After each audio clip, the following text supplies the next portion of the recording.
మాఘపురాణము. కుక్కకు విముక్తి కలుగుట. దిలీప మహారాజా, ఇంకొక కథను చెప్పుకుందాం. అదెట్లనగా, మాఘమాసంలో నదీ స్నానములు చేయువారు గొప్ప ధనశాలు రగుదురు. వర్తమాన కాలమందు ఎన్ని కష్టములు అనుభవించినప్పటికీ మాఘమాసము మొదలెడిన తర్వాత వారి కష్టములు క్రమేపీ సమసిపోవును. మాఘశుద్ధ దశమి నాడు నిర్మలమైన మనస్సుతో శ్రీమన్నారాయణుని పూజించిన ఎడల శ్రీహరి కటాక్షమునకు పాత్రులగుదురు. అందులో అణుమాత్రమైనను సంశయం లేదు అని పార్వతీదేవితో శంకరుడు వివరించుచుండగా, పార్వతి, నాదా, శ్రీ లక్ష్మీనారాయణుల వ్రతము చేసిన ఎడల మనోవాంఛ ఫలసిద్ధి కలుగునని చెప్పియుంటిరి కదా, ఆ వ్రత విధానమెట్టిదో, ఎటులా ఆచరించవలెనో ఈ విధంగా తెలియపరచుడని కోరినది.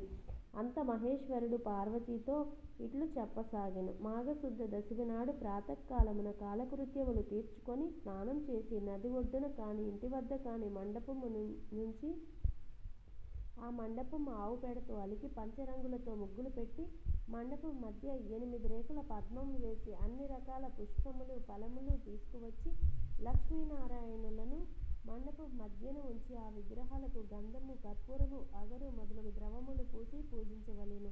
రాగి చెంబులో నీళ్లు పోసి మామిడి చీగుళ్లను అందులో ఉంచి దానిపై కొబ్బరికాయ పెట్టి కొత్త వస్త్రమును ఒక దానిని కప్పి లక్ష్మీనారాయణుల ప్రతిమను ప్రతిష్ఠించి పూజించవలెను. ఆ మండపం మధ్యలో సాలగ్రామము నుంచి ఒక సద్బ్రాహ్మణుని ఆహ్వానించి పూజించి వారి చేత ధూపదీప చందనాగరు పరిమళ వస్తువులుంచి నైవేద్యం చెల్లించవలెను. తర్వాత రాగి పాత్రలో నీరు పోసి అర్ఘ్య ప్రదానం చేయవలెను. అటు తర్వాత సూర్యనారాయణ స్వరూపుడగు శ్రీరామచంద్ర ప్రభువును మదిలో ధ్యానించవలెను.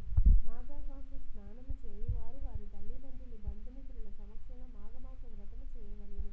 ఒక సద్బ్రాహ్మణునకు బియ్యము, బెల్లము, ఉప్పు, పప్పు, కాయగూరలు, పండ్లు మొదలగునవి ఏకపాత్రయందు ఉంచి కానీ కొత్త గుడ్డతో మూటగట్టి కానీ దానమియ్యవలెను. మాఘపురాణమును స్వయముగా పఠించినప్పుడు కానీ లేక వినునప్పుడు కానీ చేతులు అక్షంతలు ఉంచుకొని చివరిలో శ్రీమన్నారాయణుని ధ్యానించుకొని కొన్ని అక్షంతలు భగవంతునిపై ఉంచి మరికొన్ని అక్షంతలు తమ తలపై వేసుకొనవలెను. కాన ఓ శాంభవి, మాఘమాస స్నానము చేసి మాఘశుద్ధ దశమి నాడు లక్ష్మీనారాయణులను నిష్ఠతో పూజించిన ఎడల ఎటువంటి మహాపాశములైనను నశించిపోవును. ఇందులకు ఉదాహరణ కూడా తెలియజేసేదను. సావధానురాలివై వినుము. గౌతమ మహర్షి ఒకనాడు తన శిష్యులతో కూడి తీర్థయాత్రలు చేయుటకై ఉత్తర దిశకు బయలుదేరాడు. వారు అనేక పుణ్యనదులలో స్నానములు చేయుచు ప్రసిద్ధ క్షేత్రములను దర్శించుచు మధ్యమందున్న ముని పుంగవులతో ఇష్టాగోష్ఠులు జరుపుకొనుచు అప్పటికి మాఘమాసము ప్రవేశించుట వలన కృష్ణానదిలో స్నానము చేయవలెనని ఆ ప్రాంతమునకు వచ్చి విడిది చేసిరి. గౌతముడు తన శిష్యులతో కూడి కృష్ణానదిలో సూర్యోదయ సమయంలో స్నానం చేసి తీరముననున్న ఒక రావి చెట్టు వద్దకు వచ్చి, మూలతో బ్రహ్మరూపాయ, మధ్యతో విష్ణురూపిణి, అగ్రతా శివరూపాయ, వృక్షరాజాయతే నమః అని రావి చెట్టుకు నమస్కరించి ఆ చెట్టు మొదట ఆసీనుడై శ్రీహరిని విధియుక్తముగా పూజించెను. తర్వాత శిష్యులందరికీ మాఘమాస ప్రభావమును వినిపించెను. ఈ విధముగా ప్రతిదినము ఆచరించుచుండగా మాఘశుద్ధ దశమి నాడు ఆ చెట్టు మొదట మండపం ఏర్పరిచి ముగ్గులు, బొట్లు పెట్టి మామిడాకుల తోరణాలు కట్టి అలంకరించారు. ఆ మండపం మధ్యలో శ్రీహరి చిత్రపటము నుంచి పూజించినారు. ఆ విధముగా పూజించుచున్న సమయంలో ఒక ఆడకుక్క వచ్చి భగవంతునికి చేయుచున్న పూజా విధానమంతయు రెప్పవాల్చకుండా దీక్షతో చూచుచు ఆ రావి చెట్టునకు ఎదురుగా కూర్చొని ఉండెను. శిష్యులు వారి వద్ద ఉన్న దండంతో దానిని బెదిరించిరి. ఆ కుక్క ఆ చెట్టు నుండి లేచి ఉత్తరం వైపు మరలి మరలా తూర్పునకు తిరిగి ఆ వైపు నుండి దక్షిణ దిశకు కదిలి మరలా యథాప్రకారము పడమటి దిశలోనే కూర్చుండెను. శిష్యులు మరలా బెదిరించగా ముందు లేచినట్లే రెండవసారి కూడా ఆ మండపం చుట్టూ తిరిగి వచ్చెను. శిష్యులు మూడోసారి కూడా వారి దండముతో బెదరగొట్టగా మరలా ఆ కుక్క రావి చెట్టు చుట్టూ తిరిగి వచ్చినది. అప్పటికి 3 సార్లు ఆ మండపం చుట్టూ ప్రదక్షిణ చేసినందున, అది మాఘమాసము అయి ఉన్నందున అది వెంటనే తన కుక్క రూపం వదిలి ఒక రాజుగా మారిపోయెను. ఆ రాజు సకలాభరణములు ధరించిన వాడే మునుల ఎదుట నిలబడి వారందరికీ నమస్కరించెను. అక్కడ ఉన్న ఆడకుక్క రాజుగా మారిపోవుట చూసిన మునులు గౌతమ మహర్షి కూడా అమితాశ్చర్యము నొందిరి. ఓయి, నీవెవ్వరు? నీవిట్లు మారుటకు కారణమేమి అని గౌతముడు ప్రశ్నించెను. ముని చంద్రమా, నేను కళింగరాజును. మాది చంద్రవంశము. నా పేరు జయచంద్రుడు. నాకు అన్ని విద్యలయందు ప్రావీణ్యత కలదు. నా దేశ ప్రజలను ధర్మ మార్గమున పరిపాలన చేయుచూ ఉన్నాను. దాన ధర్మములనినా నాకు అతి ప్రేమ. నేను అనేక దానాలు చేసి ఉంటిని. గోభూ హిరణ్య సాలగ్రామ దానాలు కూడా చేసి ఉన్నాను. ఎక్కువగా అన్నదానము తిలదానము చేసి ఉన్నాను. అనేక ప్రాంతాలలో చెరువులు తవ్వించాను. నూతులు తవ్వించి బాటసారులకు నీడనిచ్చు నిమిత్తము చెట్లను నాటించాను. ధర్మశాలలు కట్టించాను. పశువులు త్రాగుటకు నీటి గుంటలు తవ్వించాను. నిత్యము పేద ప్రజల నిమిత్తము అన్నదానములు మంచినీటి చలివేంద్రములు మరెన్నో పుణ్యకార్యాలు చేసి ఉన్నాను. అనేక దేవాలయాలు నిర్మించి దైవ విగ్రహాలను ప్రతిష్ఠించాను. సద్బ్రాహ్మణుల చేతను వేదాలు చదువు పండితుల చేతను ఎన్నో క్రతువులు చేయించాను. పురాణాలలో ఉన్న ధర్మాలన్నీ చేసి ఉన్నాను. కానీ నేను ఇలా కుక్కనయ్యాను. దానికి కారణం లేకపోలేదు. ఆ కారణం కూడా మీకు విశదపరిచిన వినుడు. ఒకనాడు ఒక దినమున ఒక ముని పుంగవుడు గొప్ప యజ్ఞం ఒకటి తలపెట్టాడు. యజ్ఞము చేయుచున్న సామాన్య విషయం కాదు కదా. దానికి ధనము వస్తు సముదాయము చాలా కావలెను. కాన ఆ ముని పుంగవుడు నా వద్దకు వచ్చి అర్థించెను. మునిసత్తముడు వచ్చిన వెంటనే ఎదురేగి కాళ్ళు కడిగి ఆ నీళ్లు నా శిరస్సుపై చల్లుకొని కుశల ప్రశ్నలు అడిగి తిని. ఆ మునియు నా సత్కారమునకు మిక్కిలి సంతసించి, రాజా, నీకు గుప్త విషయములు తెలియజేయుదును. ఈ మాసంలో మకర రాశి యందు సూర్యుడు ప్రవేశించును. ఆ దినము సూర్యోదయం అయిన తర్వాత నీవు స్నానము చేసి భక్తి శ్రద్ధలతో మాఘమాస మహత్యమును చదువుట కానీ లేక వినుట కానీ చేయుము. దానివలన నీకు వైకుంఠ ప్రాప్తి కలుగును. అంతేగాక అశ్వమేధ యాగము చేసిన ఎడల ఎంతటి ఫలితము కలుగునో అంతటి ఫలము కానీ, తీర్థస్థానములు చేయగా వచ్చిన ఫలము కానీ, లేక దాన పుణ్యములు అనగా పంచయాగాలు చేసినంత ఫలము కానీ పొందగలవు. మాఘశుద్ధ సప్తమి ఆదివారం వచ్చిన కానీ దశమి ఆదివారం వచ్చిన కానీ ఉదయమే స్నానము చేసినను మరియు మాఘ పౌర్ణం రోజు ఉదయమున స్నానం చేసినను మానవుడు ఎటువంటి పాపములైనను విడవగలడు. ఒకవేళ ఇతర జాతుల వారైనను మాఘమాసమంతా నిష్ఠతో నది స్నానం ఆచరించి దాన ధర్మాలు ఆచరించి మాఘపురాణము పఠించినను లేదా వినినను మరుజన్మలో బ్రాహ్మణులే జన్మింతురు అని ఆ మునివర్యుడు నాతో చెప్పగా నేను అతనిని అవమానించినట్ల మాటలాడి ఇట్లాంటిని, అయ్యా మునిసత్తమా, మీరు పలికిన విషయములు నాకు తెలియను. అన్నీ బోటకములు. వాటిని నేను యథార్థములను అంగీకరించను. ఏవో అతిశయోక్తులు తప్ప మరొకటి కాదు. కాన నేనే మాఘమాసములు చేయుట కానీ, దాన పుణ్యాదులు చేయుట కానీ, పూజా సత్కారములు ఆచరించుట కానీ చేయను. చలి దినములలో చన్నీళ్లు స్నానం చేయుట ఎంత కష్టము. ఇక నాకు ఈ నీతి బోధలు చెప్పకుడు. నాకున్న ఫలములు చాలునని ఆ మునితో అంటిని. ఆ మాటలకు మునికి కోపం వచ్చినది. ముఖం చిట్లించుకొని సరే, నేను చెప్పవలసింది చెప్పి తిని, అది నా ధర్మము అని యజ్ఞమునకు కావలసిన ధనమును తీసుకొనకుండానే వెడలిపోయినాడు. అంతటి నేను ఆ మునిని చేతులు పట్టి బతిమలాడగా ఎట్టకేలకు అంగీకరించి ధనమును తీసుకొని పోయాను. ఆ విధముగా నేను కొంతకాలము రాజ్యమేలి ప్రాణములను విడిచిదిని. తర్వాత నాకు వరుసగా 7 జన్మలు కుక్క జన్మయే వచ్చినది. నా పాప ఫలమేమో కానీ కుక్కగా 7 జన్మలు బాధపడుతుంది. ఇప్పుడు మీరు చేయి పూజాస్థలము చుట్టూ 3 పర్యాయములు ప్రదక్షిణము చేసిన కాన నా పూర్వజన్మ స్మృతి నాకు కలిగినది. దైవ యోగమును ఎవ్వరును తప్పించలేరు కదా. ఇటులా కుక్క జన్మలో ఉండగా మరల నాకు పూర్వజన్మ స్మృతి ఎటులా సంక్రమించినదో వివరింప వేడిదెను అని రాజు పలికెను.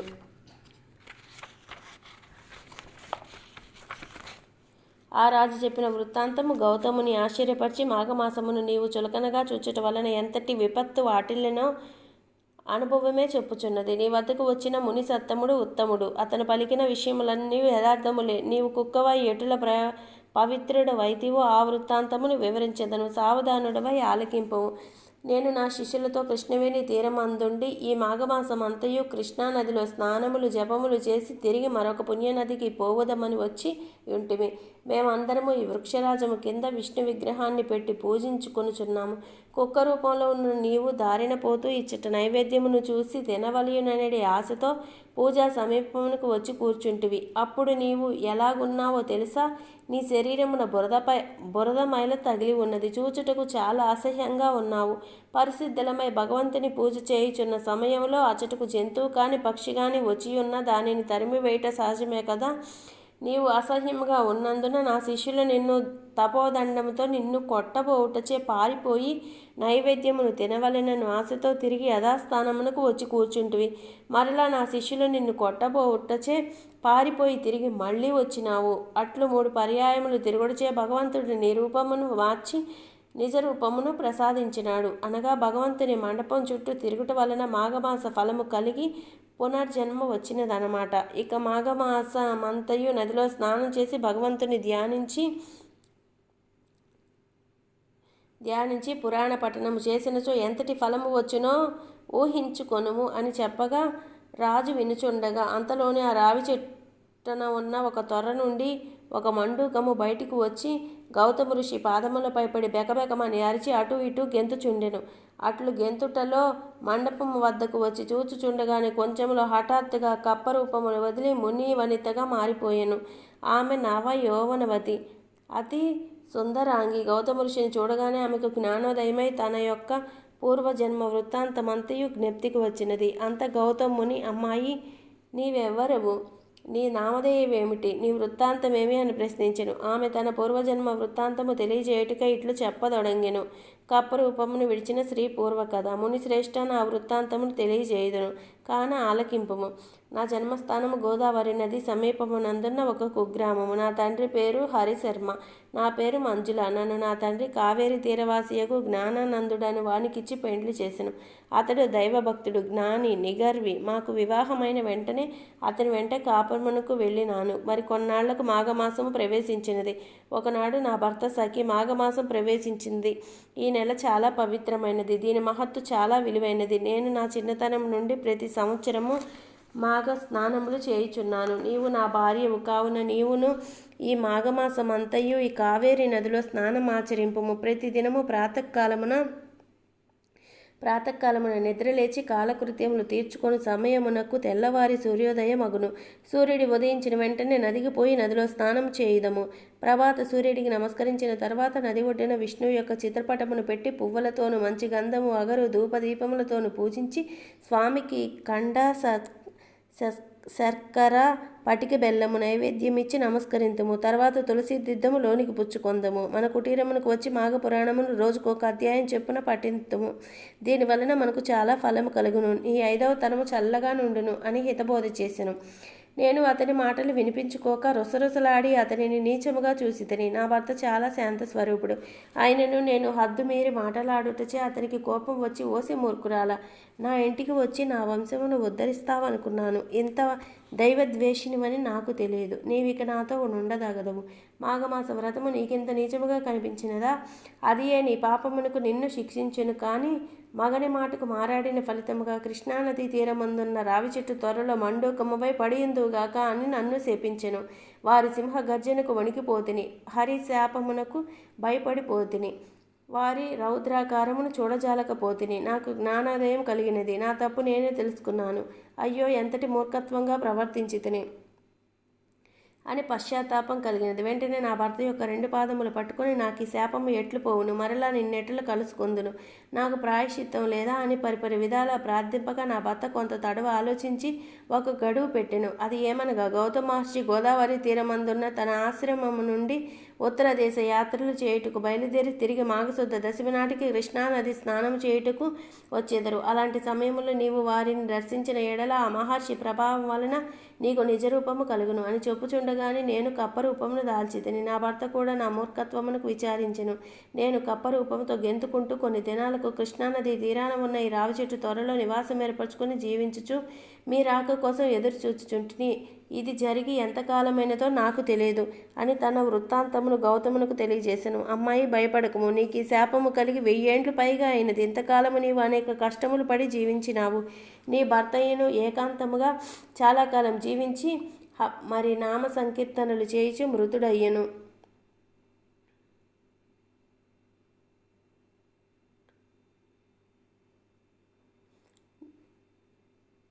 అమ్మాయి, భయపడకము. నీకు ఈ శాపం కలిగి 1000 ఏండ్లు పైగా అయినది. ఇంతకాలము నీవు అనేక కష్టములు పడి జీవించినావు. నీ భర్తయ్యను ఏకాంతముగా చాలా కాలం జీవించి హరినామ సంకీర్తనలు చేయిచు మృతుడయ్యెను. అతడిప్పుడు వైకుంఠంలో ఉన్నాడు. నీవు నీ పతి మాటలు విననందున ఎంత కష్టపడినావో తెలిసినది కదా.